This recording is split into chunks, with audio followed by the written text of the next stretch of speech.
세금이 안 거쳐서 국가 재정이 거덜났다고 합니다. 이 국가 재정 부족이 부동산 시장에 큰 타격을 주게 되고 앞으로 부동산 시장이 회복되는데 큰 걸림돌이 된다고 합니다. 이에 부동산 시장에 대한 대책이 필요한 상황인데요. 정부가 언제 어떤 대책을 어떻게 내놓을지, 그리고 그 대책이 부동산 시장에 어떤 영향을 줄지 같이 한번 알아보도록 하겠습니다.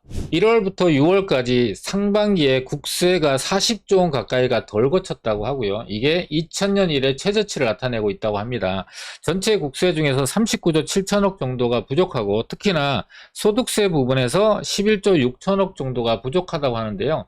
기획재정부가 6월 국세 수입 현황이라는 걸 발표했고, 여기서 39조 7천억이 부족하고 소득세 부분에서 11조 6천억 정도가 부족하다라는데, 그 원인이 부동산 거래 감소가 주요 원인이다. 그래서 주택 매매 거래량도 전년 대비해서 29%가 줄었고, 순수 토지 매매량 같은 경우도 37.1%로 큰 폭으로 줄게 되면서 세금이 덜 거쳤다라고 합니다. 자, 이런 주요 원인 말고도요, 제가 볼 때는 한 가지 이유가 더 있는데 정부가 얘기는 하지 않고 있죠. 첫 번째, 이 공시가격이 원래 5월 1일부터 18.6%로 급격하게 낮췄습니다. 세금을 납부하셔야 되는 분들 입장에서는 세금이 줄어드니까 좋지만, 국가 재정이나 지방 재정 같은 경우는 굉장히 악화되는데 중요한 원인이 될 수 있어요. 공시가격이 18.6% 하락하게 되면 국세 중에서 이 연동이 되고 있는 게 종합부동산세인데, 종합부동산세가 덜 거치게 되겠죠. 그리고 재산세 같은 경우는 지방세 중에서 중요한 부분을 차지하고 있는데, 이 재산세도 감소하게 되면은 지방 재정 자체가 악화가 됩니다. 자, 전체적으로 국세가 이렇게 상반기만 40조 원 이상 줄어들게 되고, 하반기에도 이렇게 공시가격 하락에 영향을 받는 재산세와 종부세가 줄어들게 될 걸로 예상이 되는 상황이기 때문에 정부가 대책을 좀 내놨어요. 구조조정의 고삐를 바짝 조이겠다. 어떻게? 국가 보조금 가이드라인을 배포했는데, 이게 뭐냐면은 지방에 내려보내는 국가 보조금을 확 줄이겠다라는 내용이거든요. 자, 이렇게 되면 지방재정은 거의 파탄으로 내몰릴 수도 있는 그런 위험이 있거든요. 내년도 예산안에 보조금 사업이 대거 축소 폐지될 것이다 라고 하고 있습니다. 자, 그래서 국고 보조금의 량이 어느 정도 차지하고 있나를 보면은 2018년도에 67조 원 정도 됐었어요. 중앙정부가 지방정부에다 내려다주는.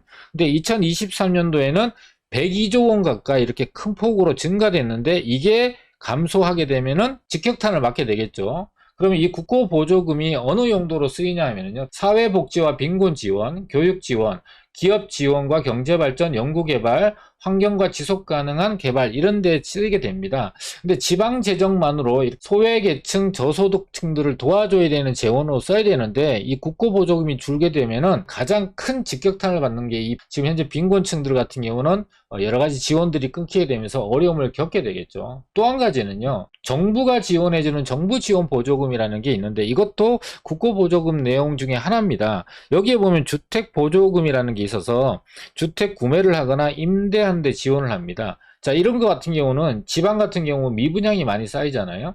이 미분양 주택을 사시는 분들한테 세제 혜택을 주죠. 근데 이 세제 혜택 같은 경우도 이 국고보조금에서 충당되거나 정부 지원 보조금으로 충당을 하게 되거든요. 그렇게 되면은 서울은 지금 현재 거래가 굉장히 빠른 속도로 살아나고 있고 청약시장이 불붙어 있지만, 지방 같은 경우는 미분양들이 빠르게 해소되고 있지 않고 계속 잔존해서 남아있는 상황이 되잖아요.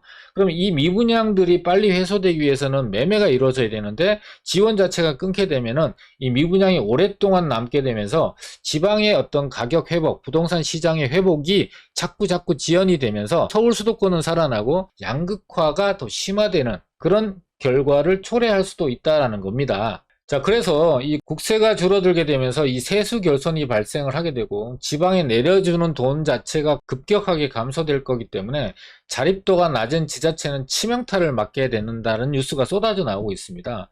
지금 이 강원도 같은 경우는 세수가 비상이 됐다. 1225억 원 자체가 감소할 거고, 제주도 같은 경우는 2500억 정도의 세수 결손, 경북도 같은 경우는 교부세가 최대로 감소하게 된다라고 합니다.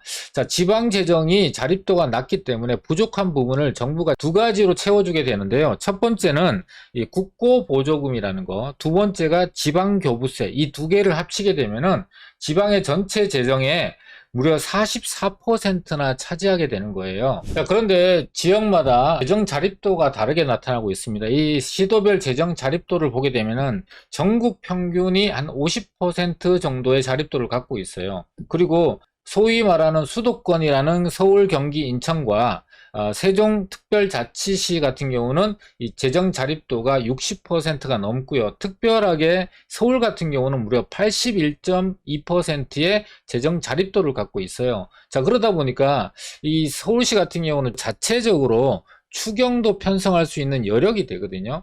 그래서 지방 같은 경우는 지방교부세나 국고보조금 없이 어떤 신규 사업을 할 수가 없는 상황인데, 서울시는 추가적으로 재정을 5월 30일 날 3조 400억 정도의 추경을 발표를 했고, 이 추경을 신규 사업 중심으로 편성을 하고 있다라는 겁니다. 자, 그러니까 기존에 계속 고정적으로 나가야 되는 재원 말고 추가적으로 재원해서 신규 사업에 하니까, 지방 같은 경우는 아예 신규 사업을 엄두도 못 내는데 서울은 계속해서 신규 사업이라는 것들을 추가적으로 하게 되면은 지역 발전에 대한 차이, 속도, 규모, 이런 것들이 계속해서 벌어지는 상황이 만들어지게 되는 거예요. 자, 그리고 두 번째로 이 소득세 부분이 감소를 많이 한 이유는 이 순수 토지 매매량이 전년 대비해서 37.1%로 급격하게 하락한 때문이다 라고 얘기를 하고 있습니다. 자, 이 순수 토지 매매량 같은 경우는 지방 같은 경우는 택지, 그러니까 아파트를 지을 수 있는 땅을 건설회사들이 사는 이 거래량 자체가 세원으로 많이 잡히는데, 이걸 사지 않고 거래량 자체가 줄어들게 돼요.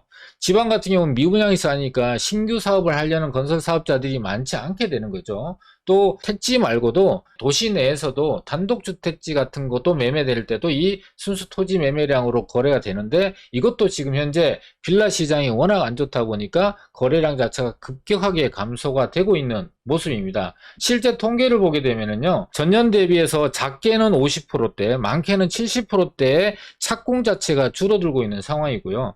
인허가 자체도 보게 되면은 작게는 30%대, 많게는 50%대. 이것도 아파트와 비아파트를 막론하고 지금 인허가, 착공 이런 것들이 계속해서 줄고 있는 상황인 거죠. 당연히 지금 현재 부동산 경기나 안 좋으니까 건설 사업자들이 주춤주춤하고 경기가 회복되는 걸 확인하고 이런 사업들을 재개하려고 하다 보니까, 기존에 이미 인허가나 진행됐던 거는 어쩔 수 없이 울며 겨자 먹기로 진행을 하고 있는데, 이 숫자도 감소하고 있는데, 신규로 사업을 진입하려고 하는 건설 사업자는 아예 없거나 극소량으로 줄게 되는 상황이 되다 보니까, 이게 세원의 문제만이 아니라 공급 부족으로도 다가오게 된다라고 볼 수가 있습니다. 자, 이렇게 공급이 감소가 되면은 지방의 가격, 부동산 시장의 회복은 지연이 될 거예요. 왜냐하면 지방 같은 경우는 미분양이 플러스로 남아있고, 공급이 감소하더라도 이 플러스와 마이너스가 되게 되면은 그냥 평면 수준, 그러니까 계속해서 부족한 부분을 미분양이 채워주게 되니까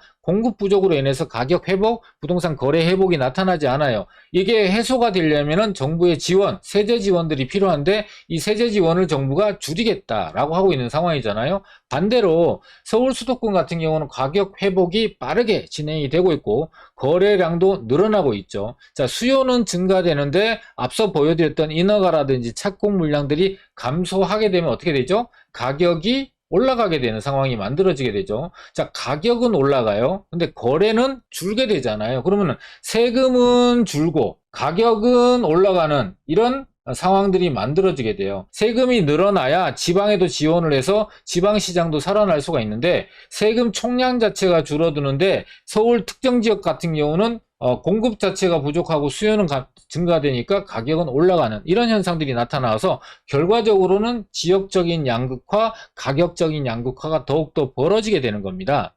앞서 제가 이 공시가격 하락에 연동하는 것이 재산세라고 얘기했잖아요. 그런데 지방세 중에서 중요한 부분, 아주 큰 부분을 차지하고 있는 것이 이 취득세 부분이에요.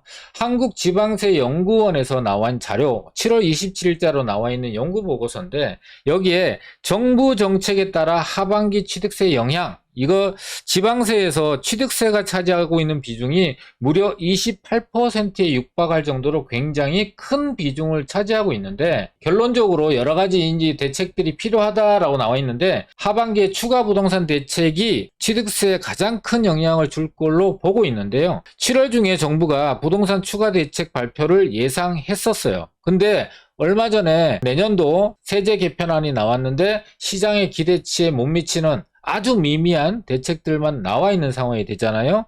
자, 이 대책에서 DSR 완화와 더불어서 중과세 완화, 요게 나올 걸로 예상을 했었고요. 시장 상황에 맞는 정책 등이 포함될 가능성이 있었는데, 이 정부의 정책의 강도에 따라서 하반기 취득세 세수에 큰 영향을 줄 거다. 근데 강하게 안 나왔어요. 그러면은 만약에 강하게 부동산 대책 강도가 클 경우에는 주택 거래가 크게 증가하고, 이게 과거 5년 평균 수준의 취득세 세수가 증가될 걸로 보이는데, 반대로 이 부동산 대책의 강도가 약할 경우에는 역전세 문제, 미국의 연중 기준금리 추가 인상 등으로 인해서 심리가 위축되고 취득세 세수가 평년에 크게 하회하는 일이 만들어질 거다라고 이 연구원에서는 결론으로 이렇게 낸 거예요.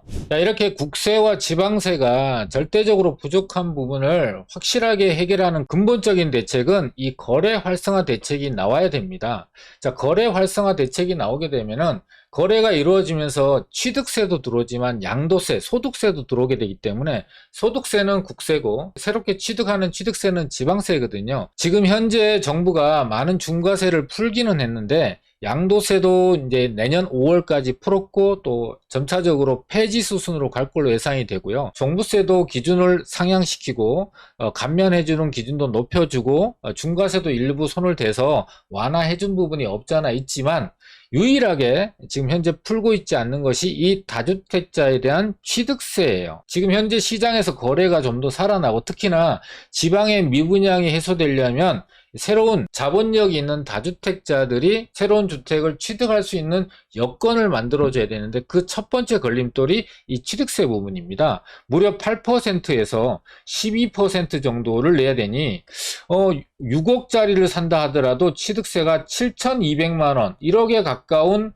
돈을 내야 되는 상황이 만들어지니까 누가 사겠어요, 그렇죠? 그러니까 이 취득세 완화가 절실하게 필요하다. 두 번째로 아파트, 모든 아파트가 아니라 84제곱미터 이하의 소형 주택들에 대해서는 주택임대사업자 등록도 해주고요. 지금 현재 있는 혜택보다는 좀 더 많은 장기적으로 보유했을 때 양도세를 일부 감면해주는 그런 혜택까지 같이 나와야 될 필요가 있는 게 이 대책이 정말 필요한 상황입니다. 자, 그런데 지금 이거를 정부가 만지작 거리면서 시기를 보고 있는 것 같아요. 왜냐하면 내년에 총선이 있잖아요.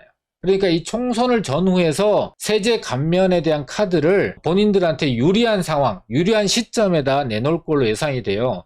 저는 총선 전에 나올 걸로 예상하지만, 또 다른 분들은 또 총선이 지나서 나올 거다라고 예측하시는 분이 있잖아요. 총선 전에는 아마 11월에서 1월 사이 정도에 대책이 한두 번 정도 나오게 될 것 같고요. 총선이 지나서 나오게 되면은 당연히 5월에서 7월 정도, 4월에 총선이 있으니까 나올 걸로 예상이 됩니다. 어쨌거나 시기가 총선 전이든 총선 후든 이런 거래 활성화 대책이 나오게 되면은 지방보다는 서울, 지방보다는 수도권, 수도권보다는 서울의 거래 활성화가 훨씬 더 활발하게 이루어지게 되면서 속도감 있게 가격이나 부동산 시장 자체가 회복이 될 걸로 예상이 되고 있어요. 거기다가 지금 현재 역전세라든지 전세 사기 때문에 굉장히 약세를 보이고 있는 전세 시장도 서울 수도권을 중심으로 해서 전세 가격이 회복되고 있고, 또 월세 가격이 너무 높아서 전세 쪽으로 옮겨오는 수요들이 점차 증가하고 있는 상황이다 보니까 서울과 수도권 지역은 매매 가격과 전세 가격이 점차적으로 하반기와 내년 상반기까지 회복이 되는 추세를 보일 걸로 예상이 되고, 이런 대책이 나오지 않게 되면은 지방은 정말 초토화될 수밖에 없는 그런 상황이 만들어질 수 있다. 그래서 우리 시청자분들은 서울 수도권과 지방의 차이, 이런 양극화가 이런 세수 부담, 세수 부족으로 인해서 더 심각하게 될 수가 있고, 대책이 나오더라도 이 대책에 직접적인 영향을 받아서 선호도가 높고 투자자들이 원하는 지역인 서울 수도권에 더 집중이 될 수밖에 없다는 걸 잘 아시고, 이렇게 수요가 갑자기 증가되고 거래가 활성화되기 전에 우리 시청자분들한테 좋은 기회가 있지 않을까 생각이 됩니다. 자, 오늘 영상은 여기서 마치도록 하겠습니다.